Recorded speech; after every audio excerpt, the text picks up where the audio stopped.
we're gonna try this. I'm outside. Let's hope not too many airplanes fly over. One just barely flew over. Last time I did a video outside, the planes were just going like crazy. Luke is taking a very rare nap right now. He was up late last night, so he needed a nap today. He's very cranky. Mike and I went on our first date last night since Luke was born. Luke is like over 2 and 2 months. So it's been a minute since Mike and I went on a date. So we ended up making Luke be out a little bit late. So anyway, so I am on day 11 of this transfer, and yesterday I started spotting, which up until that point, even though I have had negative test after negative test after negative test, up until that point I had been a little bit hopeful still. I mean, I know negative tests are negative tests, but I was still a little bit hopeful. But when you start spotting this late in the game, it's just not a good thing. So I go in for my beta tomorrow morning, and it is what it is. I'm sure it will be negative, but we will still go in and we will still do it because you have to follow through the whole thing. So I'm really disappointed. I'm way more mad than sad, to be honest with you. But I think that's just kind of how I react. I kind of guard my emotions that way. So I'm really mad. I'm mad that it didn't work. I'm confused. I have no idea why it's not working. Luke is such a miracle, and I'm just realizing it more and more. And I'm hoping that I have 5 embryos left, but I only have 3 transfers left because the last 4 embryos, which are considered poor quality, the last 4 embryos are frozen in pairs. So we will do a transfer. We'll transfer two at a time. So I only have 3 transfers left. So I have 1 fair embryo left, and then 4 poor. As of right now, I'm going to take a little bit of a breather, and then we plan to just go. We're going to do another transfer here pretty quick after. I don't know what the doctor's going to want to do at this point, just because we've done the last 2 cycles, a natural cycle, because of my allergy that I had to progesterone 3 cycles ago. And obviously the natural cycles are not working. So when I did my consult for this transfer that I'm doing right now, that I'm in right now, I talked to her about not doing another natural, and she said, let's do 1 more natural, and then if that doesn't work, then we'll circle back.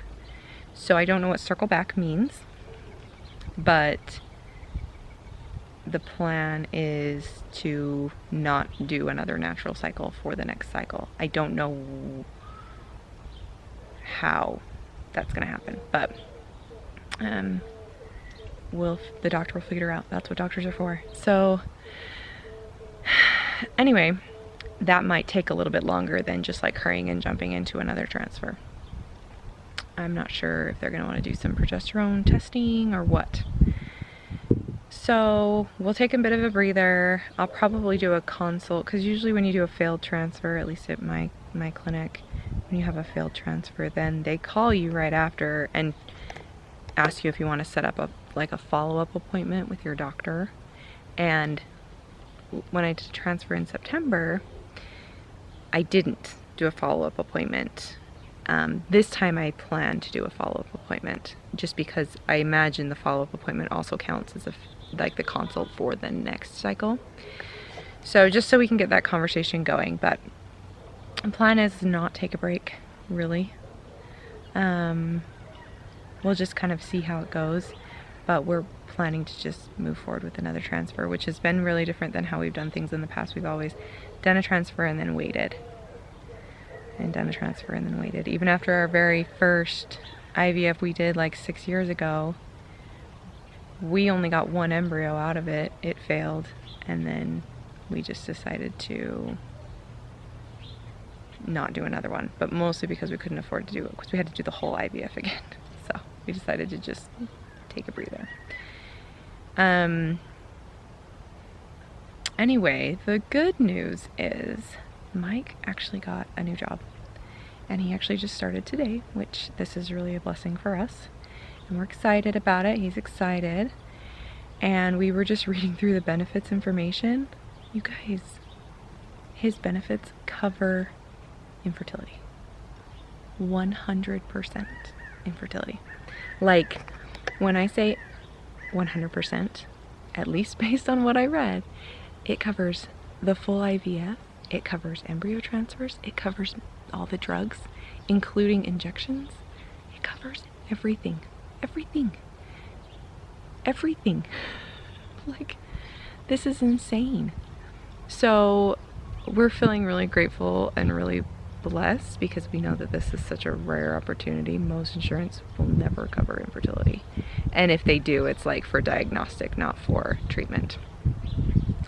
So I do realize that insurance is very confusing, and it's highly likely that we read that and then something will not be covered along the way. But we're planning on doing these transfers either way, and if they happen to be covered by insurance, hooray.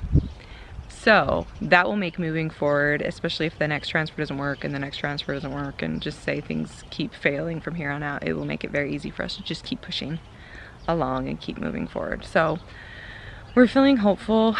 I really just, at this point, it's so funny. If you would have talked to me back when I was 20 years old and got married, I would have been like, I grew up in a big family. My husband grew up in a big family. There were 6 kids in my family, 5 kids in his family. And we wanted not a ton of kids, but a lot.